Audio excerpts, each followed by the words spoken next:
How can we make the world better? By making ourselves better. The Dr. Joe Show explores how you can make positive personal change by using his groundbreaking and highly effective I Am approach to understand who we are and why we do what we do. Your small changes can have big effects. Join us now for the Dr. Joe Show with Mark Stiles of Stiles Law and your host, Dr. Joe Schrand. Well, hey, here we are, right here, live. It's not Memorex. We're here, me and Dr. Joe, talking I Am. Welcome to the show. Yeah. How are you, Dr. Joe? I'm good, Mark Stiles of Stiles Law. How have you been? I've been good. You got a new member of your family this week, huh? I do. I'm very, very proud that my son, Jason, is now a married man to Lizzie Semler. And they're absolutely wonderful. It was an incredible event in Nashville, which is where they're getting their PhDs. And I had the incredible privileged opportunity of saying something before the dinner, right? Oh, so they said, Dad, would you get up and say something? And I said, look, I don't know many of you, but one of my phrases, every friend was once a stranger. But in this room, so many friends are family. And I am just honored and delighted to basically have a new family. So I then had Lizzie's mom stand up and her dad stand up and I had Carol stand up. And I said, and without the four of us, none of this would be happening. So Thank you very much. And basically just thanked everyone. People came up to me afterwards and said, for those of us who know you, we have never heard you give such a short speech. Because, he didn't need any more words than that. It was just so joyous. And it was just this joyful event. That's awesome. We can throw a good party. So, well, I'm glad you were able to do that. And I've seen you speak without much preparation and it's magical. And you know what they say though? What do they say? Well, sometimes it's often said, if I had more time, I would have written less. I would have said less, right? More impact. And who said that? You know who's been credited with that? Who? Pascal. What? And then, as ChatGPT has explained, the sentiment has also been echoed and paraphrased by Mark Twain, who I've always quoted saying that. Okay. And Winston Churchill. Ah. But Pascal is the original source. And I had it completely wrong because I thought it was Lincoln. I knew you were wrong on that. Thank you. But listener, it only made sense to me. So, listener, we didn't Don't you really get that because it was Lincoln? We didn't actually set that up the way it feels like we set that up, but we were talking beforehand. We were about writing less, and it feels like that was kind of set up, but it kind of played well. Yeah, a little bit. It's one of those things. Improvisational theater is real. It's always yes, and it is yes, and it's really something. So, tell me about Nashville. Do you love Nashville? Nashville's amazing. There's so much music there. I mean, it really is remarkable. You walk, there's this, Broadway, there's this particular street that every building has 3 floors. Mm-hmm. And on every floor is a different live band, each trying to be as incredible as they are to finally get their break. But the music is fantastic. The people are incredibly friendly. I mean, it's a smart town. The ribs are great. Maybe it's just me. I didn't see any salad anywhere. I didn't. What makes a town smart? Vanderbilt. Is it Vanderbilt or is it like the municipal leadership that decide certain planning and? Well, that too, but I don't think Vanderbilt would be there if it wasn't a smart city. I mean. But you give it all the credit to Vanderbilt? No, not at all. Oh, okay. Wouldn't give all the credit to Vanderbilt, but because it has this sort of academic component to it that is mixed with stores that say you buy 1 pair of boots, you get 2 free. I mean, that's the kind of place it is. Cowboy boots, cowboy hats everywhere. But it's a lovely town. And again, because it really has all this music, there's this welcoming component to it. I love the So I've never been, and I do need to go. Yes. There's no question about it. I have friends that live there, actually. I love the idea of the amount of people there chasing their dreams. Like, that feels very inspiring to me. Yeah. Yeah. It's true. And it's not only people chasing their dreams, but actually experiencing and actualizing their dreams. Yeah. Yes. Because it's a place where a lot of people go to get married. A lot of people go to create their relationships in the world. It's really quite remarkable. And I'm so proud of Jason and Lizzie, because in the midst of getting their PhDs and their education, they still pulled off an amazing wedding. I mean, it's not an easy thing to do, this having a really fun wedding. But they did it. Yeah. You know, they pulled it off and they did it. It's all about love. It's all about romance and poetry and the translation of our everyday life into something that is meaningful and eternal. And the next chapter, right? And the next chapter. And with that in mind, Mark, could you introduce our guest for tonight? Oh, Dr. Joe, I would be honored to do that.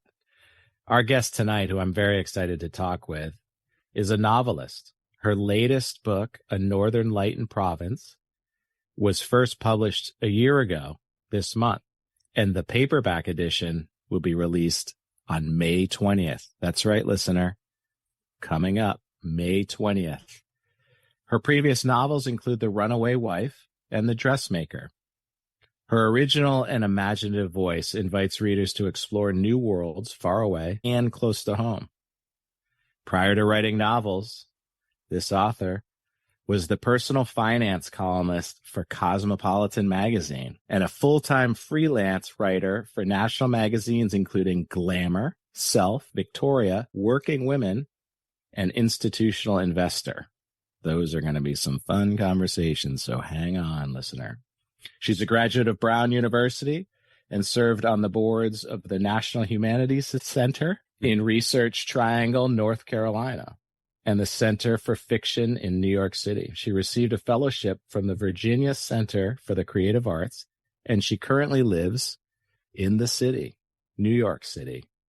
Please welcome Elizabeth Birkelund. Welcome to the show, Elizabeth. Thank you, Mark. Yeah, welcome. Happy to be here. We love it. And not to disparage it, but Provence is like Provincetown. This is, I believe, Provence. Is it meant to be Provence, like France? Oui, Provence. Provence. So I'm just thrilled to have you here. And Mark, this bio and introduction that you just read is like mind blowing. I didn't read it. I knew it. I memorized that. Oh, I'm sorry. Did it sound like I read it? No, not at all. Not at all. Okay. Provence. You know, we look. It is impressive. I'm really excited to talk with Elizabeth. Yeah. I'll stop talking then if you'd like, Mark. Well, I think you have to. Don't you? Relatively soon, I do. But Aren't you contractually bound to stop talking 3 times per show? I am contractually bound to do that. And I am not only bound, but bind myself well, especially after the kind of wedding that I went to. It's very important to be able to bind yourself. Reminds me of the Celtics player, the Boston Celtics player with diarrhea. Did you hear about that? He dribbled halfway down the court. But besides that really terrible joke, let me take a commercial break, a bathroom break as well. We will come back and learn about the poetry, the true poetry in Elizabeth's work. Larry, we'll take a commercial break. We'll be right back with me and Dr. Joe, the Dr. Joe Show, whatever it's called. We'll be back. Hey folks, thank you for listening to the Dr. Joe Show. We've been investigating whether or not we want to bring sponsors into our podcast. What are your thoughts? Do you know somebody who might be a good partner with the Dr. Joe Show, who may want to align their product or service with the Dr. Joe Show? Think about it. Hey, Larry, we're going to take it from here. It's me and Dr. Joe back live on 95.9 FM WATD with amazing novelist Elizabeth Birkelund, talking about her new book that is out. So let's go right to it. Do you want to just tell the folks a little bit about the premise of the book and why now? Because it does take place in a couple of very interesting, or at least refers to a couple of very interesting countries. Greenland, France. I mean, well, I guess the Greenland concept came before all the Greenland press. So anyway, the concept the story is about a woman who is raised on the western coast of Greenland, who is a translator, and she convinces her editor. She translates French into Danish and English, and she convinces her editor to pay for her trip to France, where she's never been. She's never told her editor that, but she's never been. And so the editor says yes, and she goes to Provence and experiences a life that she never would have imagined. And her life from that point is different from then on. It is an actualized dream that she experiences. Yeah. And how come up with the concept, Elizabeth?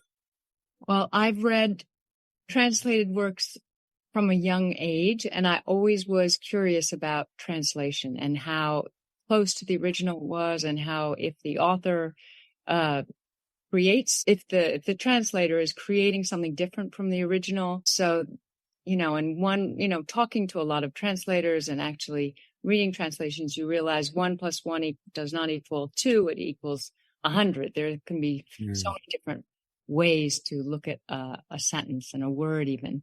So I wanted to explore the world of translation, and I did this through my character. So in terms of the book, I wanted her not only to translate the poetry of a Frenchman, but also to translate place, because she came from a very cold place and she went to a yummy, warm place. And I wanted her that one of the original titles, my working title, was called Translating Love. So the idea was, it's hard enough to translate words. How do you translate love? And so that's one of her challenges as well in the book, one of the themes. But it's so interesting as you talk about, because even within a language, we have so many words for the same thing. I talk about this in Outsmarting Anger. Think how many words there are for anger, from irritable to annoyed to postal. And I had actually never thought about that translation from one language to another until I read your book. And what a challenge to, especially in this with poetry, which in and of itself is its own language. Correct. Yeah, that's what interested me. And there are many different thoughts within the translation world about in a certain era, actually when translations were just beginning, they thought the more translations, the better. The more, if you had a Greek text that went to a French text that went to an English text, that was a great thing. Whereas, and the farther away it went from the original was supposedly fabulous because it had more work involved in it. But for us this day, we want as close to the original as possible. That's our wish. And I'm actually taking a class with my editor on Proust, and we're reading the French, and then we're reading, for the first volume, I was reading one translation and then another, just to see how different they were. And it's fascinating what detail, what kind of specific, it's like tonality in a painting, how different you can get them, set the mood and the character, draw the characters by just a word or a phrase, or it's fascinating. And the individual who's translating it, how they bring their own personal experience into it. My assumption is, as a writer, as an author, you bring your personal experience into all your work. So how did you become a writer at all to begin with? Yeah, that's exactly right. So was that a pun? That was a good one. Nice. Nice. Did you sign up, by the way? Well, because I think that is true about as a writer, right now as I'm speaking, I'm translating my thoughts to you, and you're translating my speaking into your own perspective and your own world. But so the writing is, in a way, I think I became a writer to express what I couldn't say. So I think it was translating what I couldn't say into expressing what I could say on page. And I think that's how because I started at a young age, 8, 9, just whenever I could. So, but eventually I always I needed writing to experience my own feelings. Instead of expressing them verbally, I would express them on the page. So, and it is that thing of feeling, and I still write to get grounded. Like if I've been traveling or if I've lost my sense of what's going on, I need to write to ground myself. So it is a form of, it's so many things. It's so many things as a writer. That's great. Let's talk. In reality, it's really about understanding my reality and understanding my place in reality. Do you journal? And I have journaled a lot of my life, and I go on and off. Right now I am again. Now I start with what went well the day before.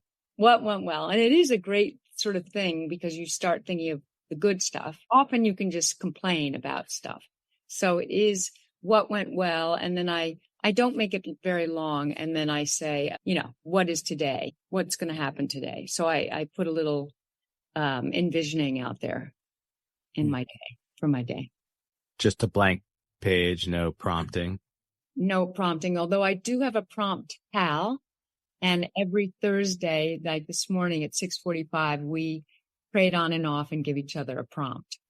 And today's prompt was, what would the cover of your book, your next book, look like? Huh. And she's finished with her memoir. And so that was a great thing for her to go to the next step, because when I wrote my first book, a good friend of mine told me, take the photograph that's going to be on the jacket of your book. But that felt like so far away. It was almost impossible to imagine. But I did do that. It's a jumping ahead kind of prompt thing. Did it get some creative thoughts flowing? It did, actually. It did. And I'm just starting a next one, and it sort of allowed me to, I don't know where I'm going. And sometimes you need to know in order for the cover, you need to know what happens in the book. But it actually gave me a sense of what the book could be. Yeah. Sort of had a Picasso-like face with a question mark as the nose. Cool. So I want to hear more about, you don't know where you're going. So what do you do? How does that process work? Yeah. In the book, A Northern Light in Provence, the main character, at one point, she gets lost in this tunnel and she doesn't know where she's going. And I have had many circumstances where I have a terrible sense of direction. Anyway, she remembers Dante, in the middle of the journey of my life, I found myself in a dark wood where the straight way was lost. And so in order to find where she's going, she realizes she doesn't have a compass. Her phone went dead, but she focuses on her destination. And when she focuses on her destination, she finally finds her way and she sees the light. But it is a challenge. And actually it comes into that Elizabeth Gilbert quote, which is, if you can be 1% more curious than afraid. She conquers her fear by being more courageous and more curious than her fear. It's tricky. It's tricky. Getting lost is tricky. It is tricky, and overcoming fear and being courageous is critical, and not being lost in the sense of time is also really critical for us here at the Dr. Joe Show, me and Dr. Joe. So because we are not lost in the sense of time, we're going to take a commercial break, and we'll be right back with Elizabeth Birkelund and her incredible book, Northern Light in Provence. Larry, take it away. Hey, folks, welcome back. So any thoughts? Do you listen to other podcasts? Do you see how they do the sponsors? Is there a way that they're utilizing sponsors that you enjoy or you don't enjoy? I listen to Smartless, and I really enjoy how the co-hosts share the voiceover for the product or service. It's really funny for the most part, but it's unique. It's them really endorsing. Does that work? What do you think? We're back right here. WATD 95.9 FM broadcast house. We're on Zoom though, and we're here with me and Dr. Joe and our amazing guest, Elizabeth. Are we live? Are we live yet? We are so live. This is one of the best shows ever. I told you this was going to be that, right? Did I not say? Yeah, you did. It's great. It's going to be one of the top rated, most viewed, and it'll be pinned at the top. But we are here with our amazing guest and novelist talking about some amazing processes around writing. And I'm so enthralled in this one. Elizabeth Birkelund is here with us. And we were talking about journaling, and we were talking about writing and expressing those thoughts that maybe you're not willing to express verbally and communicate, yet putting it down on that paper and allowing others to read that and consume that. Yeah. It's pretty special. It is. And is it a catharsis for you as well, Elizabeth, at times that you just have these feelings that you express, get out? Yeah. And I guess because I'm a fiction writer and not a memoirist, it is easier to have other characters have the experiences and takes it just that little bit farther away from my personal world. Yes. And it is wonderful to express things. And as it is cathartic without a doubt. And sometimes at the end of the novel, I find out what it's about. Cool. Because I don't even realize what I have been trying to work through. And hopefully that works with the reader too, that they experience sort of they learn and they explore with me what the question is, and they find the answer. I mean, certainly in Northern Light, there was that sense of journeying and that initial image of Ilsa being lost in these tunnels, whatever it was. But also there was something really interesting about not just the phrasing, but the tense of it as well. I mean, it was a really interesting read. How was it to write this one? Because you've written quite a few things now. How about this one? Well, this was in a way my love letter to Provence. So it was really a pleasure because I have been to this little village and it's not the same name as I'd made. It's a fictional name of the village, but I've been to this village now for about 10 years and just returning to it and know the local people. And so it was for me a real pleasure trip, although she is exploring and having to work through certain romantic interests and understanding the truth about who she is. She is going to this place from a very cold place and a very emotionally repressed place up north. I mean, not the place she's from is like that, but her close relatives, her parents. Well, her home domain was absolutely one, and you explain it fine. It's not, it's still an IM, but the home domain. The home domain had a loss and tragedy, and they never really wanted to talk about it. Correct. So for her to go down south, it was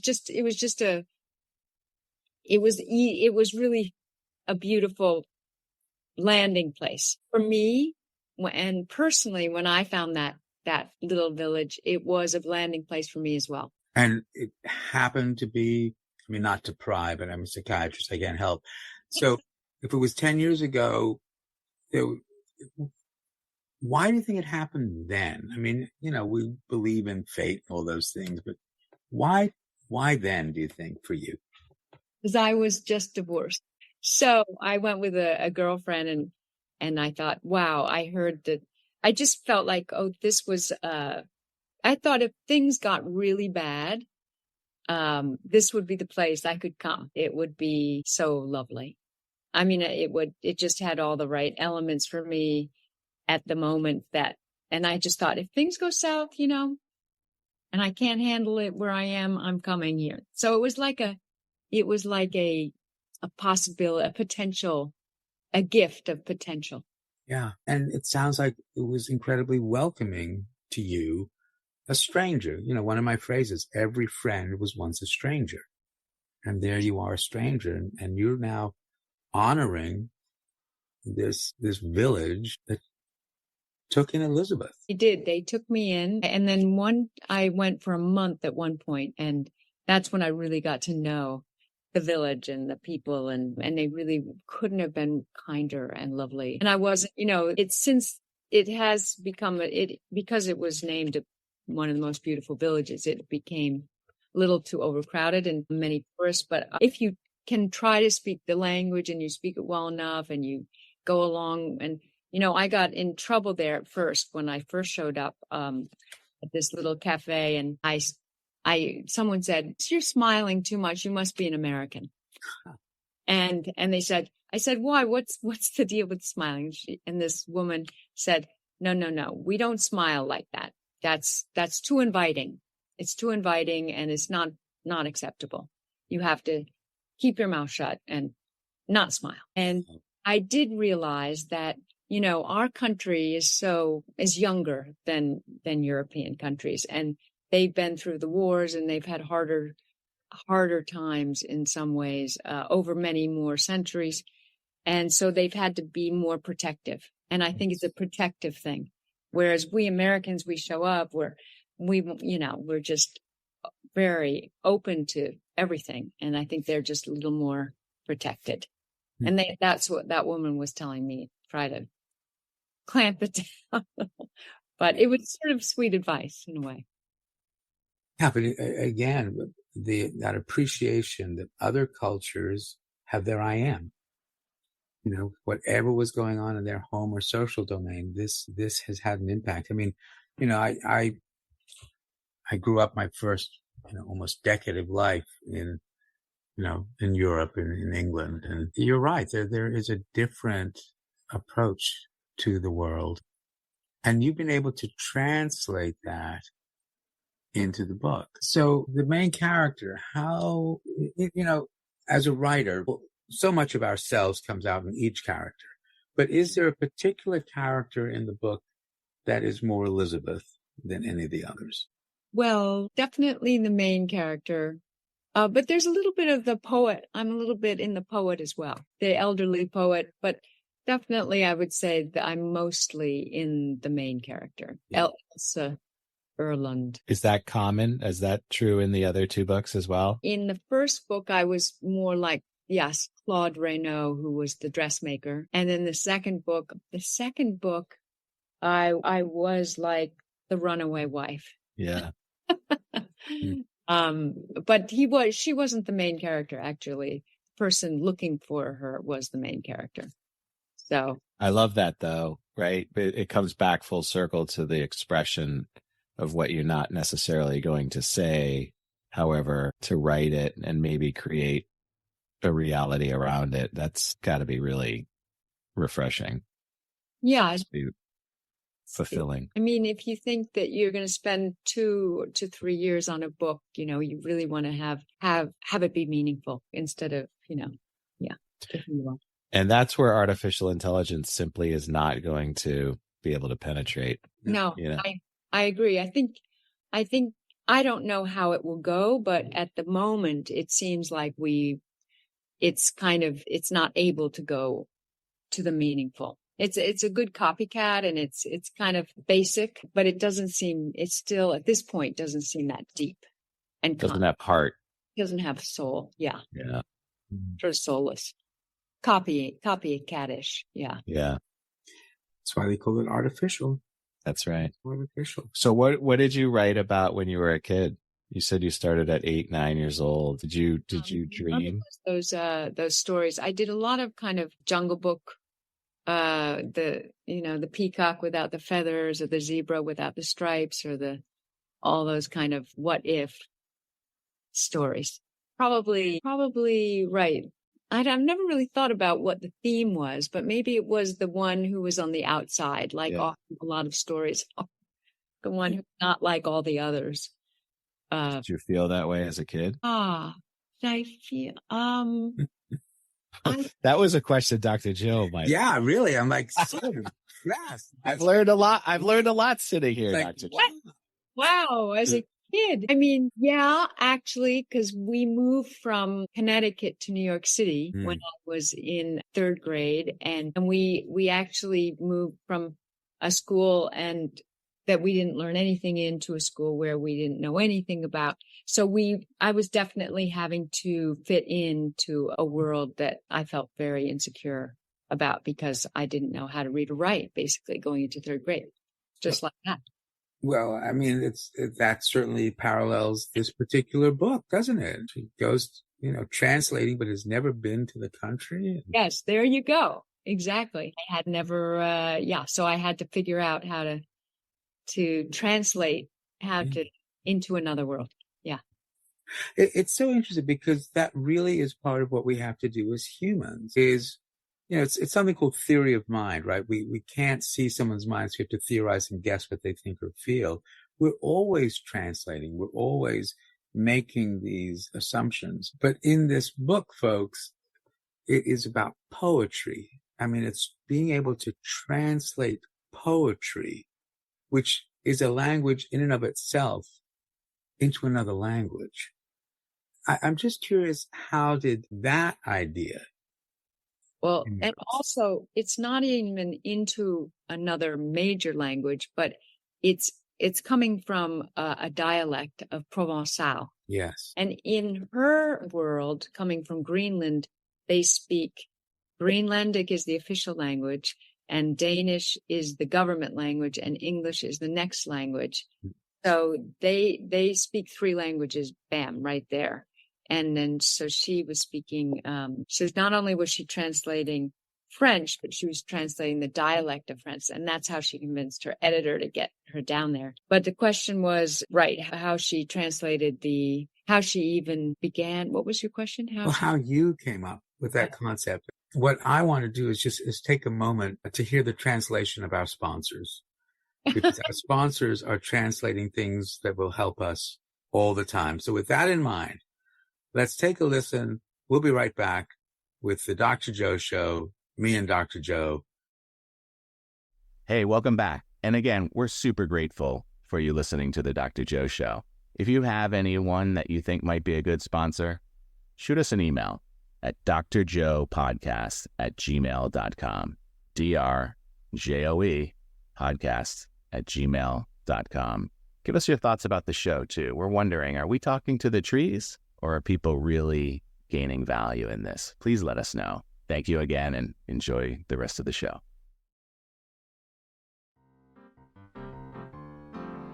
Here on WATD 95.9 FM, me and Dr. Joe with our special guest, novelist Elizabeth Birkelund, talking about some really, really cool stuff. Yeah. Childhood stuff. Yeah. And while we were off air, Elizabeth, you were kind enough to share with us this sort of revelation about what was going on in first and second grade. Can you share with our audience? Well, yeah, sure. We were in a school in Connecticut, and I just remember doing calisthenics during first and second grade. But yes, and coming to a city school, which was what we did, it was very difficult because I would come home with my homework and my mother would say, just give me your homework. And my mother did my homework for me and I'd hand it in, but I still didn't learn anything. So I was petrified that they'd call on me and I still wouldn't know anything. So by fifth grade, I kind of picked it up, but reading comprehension was the bane of my existence. And so it is funny that but I did fall in love with words. And by, I think it was sixth grade, I had written a story that the teacher really loved, and she read it aloud. And so then I felt like I was in, but it took a while. Yeah. But again, to get that recognition from a teacher and then presenting it in front of your peers probably had an influence on how you are today as a writer. You know what? You're absolutely right. And my mother and father were very appreciative, and I used to write a newspaper for the family and stuff like that. So they were always encouraging. Yeah. But the teacher, I remember the story was about an owl with golden eyes or something like that. It's a sweet moment in my life, truly. At the end of the show, towards the end, we talk about the I am approach. And this has all been about the I am. We're always doing the best we can, but we're influenced and responding to 4 domains. Your home domain, the social domain, the biological domain, and what I call the I see domain, the way I see myself, the way I think other people see me. Because these 4 domains interact, a small change in any domain can have a big effect. And you've actually just spoken about that small change, that teacher getting up and reading your story. But Elizabeth, given what we're talking about tonight, what small change can you recommend to our listeners? Yeah, well, I was thinking of it in the context of my book, and I was thinking of what helps me make a small change that helps me move into a bigger change is for me to move physically out of my home domain, and to, even if it's, travel, we can say is a bigger change, but even if it's just an afternoon at a library or an afternoon and walk around the park, or for me, movement and changing my environment for me is really important, because I get a new perspective. I broaden my horizons. I see things that change my viewpoint. And so for me, that's the thing I would, in my life right now, that I would recommend. Yeah, that makes a lot of sense. That small change of moving outside your home domain and into the social domain, being able to experience that. And it just is in this book, experiencing a different social domain. Or a nature domain. Or a nature domain. Yeah. Something outside the home.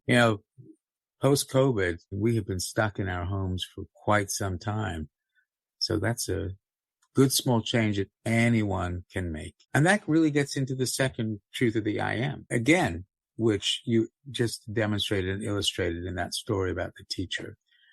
The second truth of the I am is that everyone's got one. So everyone is interested through their I see domain, what you think or feel about them, which is going to have an effect on their biological domain, because it feels different when you feel respected or disrespected.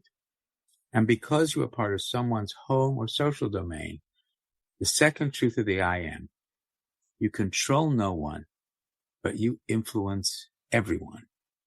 You get to choose the kind of influence you want to be.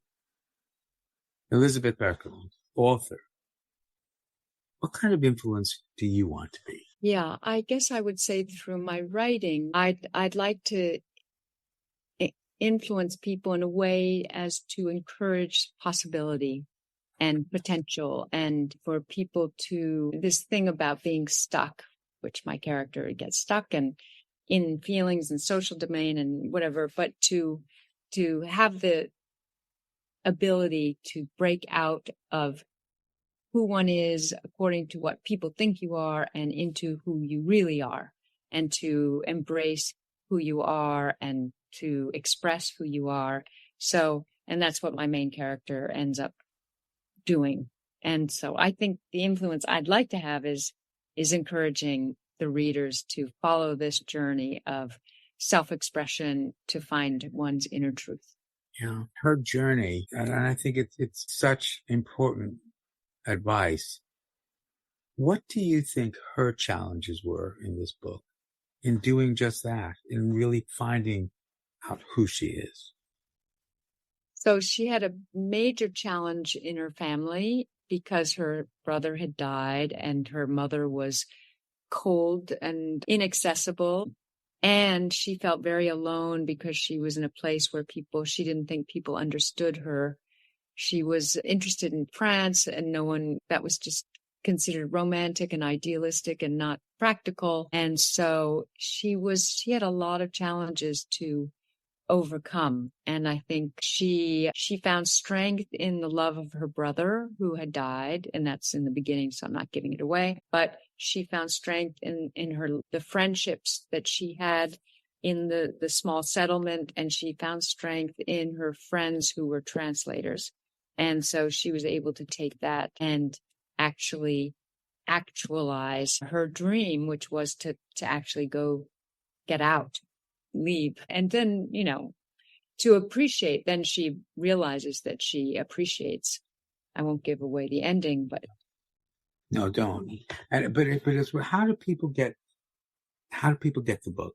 They can get it at their local bookstores, and it is available now. Well, in 2 weeks, it'll be available in paperback, but Amazon carries it, and Bookshop, and yeah, it's available. Yeah, and I'm just going to put it up here so people can see Northern Light in Provence by Elizabeth Birkelund. I'll show you the paperback. It's got a different print. Oh, look at that. It's very nice. We changed the font. Changed the font, yeah. To be and a little bit of the color on the side. Yeah. My son is a brand manager, and so he's also a graphic designer, so he helped me. Very nice. He did the inside drawings. Those are wonderful. Cool. Yeah, folks, it's a great read. It really is, and it is about this journey. Not just about the concrete journey, but the metaphorical journey of finding out who we are and being willing to take that. And sometimes you do need to just leave your home domain in order to see how you are in the rest of the world. So I think that small change can have a huge effect. And we do control no one, but influence everyone. Just as that teacher in your life had a huge influence. Just by that small change, we can do this. We could do this for each other. The other part that I think it's really worth exploring is the growth and development, and yet the universality of love. Because that is also what this story is about, whether it's in Greenland or Provence or anywhere. Love is part of what defines us as human beings. So I'm just wondering, in the last few minutes that we have, how do you think your story is trying? I mean, am I missing something here? Maybe I'm missing something about the love part, but if not, how is your story trying to encourage people and give them the confidence to explore this particular area of their lives? Yeah, definitely. That is a major theme because it's translating love, really. Yes. And what she has to do is she goes from the love of her brother and the love of a hometown friend, and then travels and finds this poet, and she discovers a whole different kind of, not a physical kind of love, but a really metaphysical and beautiful language, the shared love of language. And then she finds a love interest that is more physical. So she is exploring all the different, and through this exploration, she's able to understand she's able to understand that she needs to know who she is to understand the love that is the right one for her. But it's through exploring the different kinds that she's able to come to a greater grip for love. And love is sort of the bond. It's the thing that holds the book together, really. It is the reason for the book. Yeah. And folks, listeners, it may take courage to do this, to explore who you are and why you do what you do. But I can assure you, it is incredibly rewarding to do so. Don't be disappointed in who you are. Even if you are, that's an I am.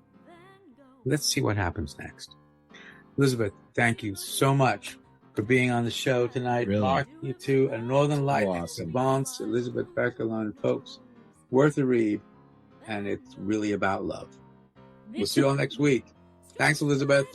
Thank you. That was fun. Good.